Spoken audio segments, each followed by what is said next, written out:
answer that question, I think. The other big thing this week in our domestic politics is the ongoing social cohesion conversation and the fallout from the Gaza war.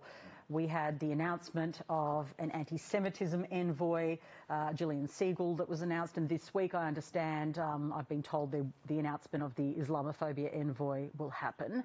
Now, of course, a lot of questions around all of that. Here is the Prime Minister, Anthony Albanese, explaining why he's done it. I have spoken with members of the Jewish community here in Melbourne, right around Australia, who have not felt safe. Members of the Jewish community whose children are worried about wearing their school uniform in our capital cities.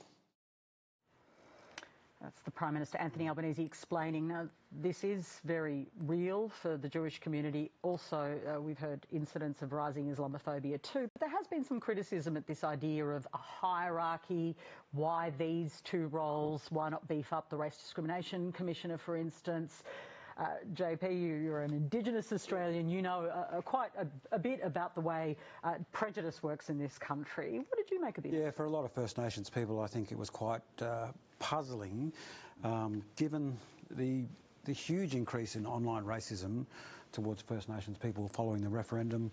We call it the child of the referendum, is the increase in racism directed at First Nations people. So, you know, a lot of people experience that racism that other sectors are experiencing every day.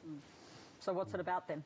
I think in the context of this heightened awareness around social cohesion, the envoys across governments have come and gone, some more misguided than others. We've had envoys to Indigenous Australians. The former Prime Minister Tony Abbott was one.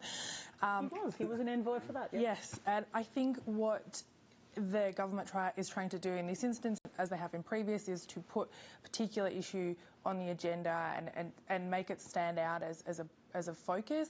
Obviously, longer term, you would hope that that is backed in with something that is far more broad-based and actually goes down to a first principles level of what is, you know, the rights of any Australian walking around today. How should they be able to go about their day being respected and treated fairly? Just on the Islamophobia envoy, no doubt they've had trouble finding one because of the fallout of Fatima Payman. I understand someone was just about lined up and pulled out around the time of Payman's defection. But people in the government also tell me it's been really hard to, and I don't want to speak for Muslim Australians, but this is what people in the government tell me, that it's really hard to find someone in the Muslim community that can speak for the whole community. It's more difficult.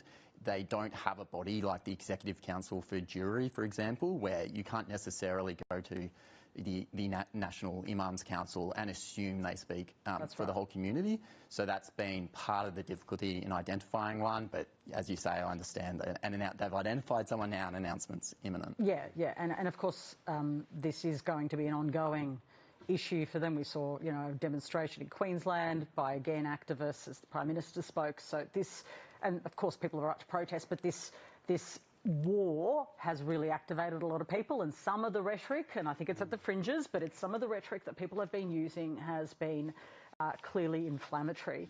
Look,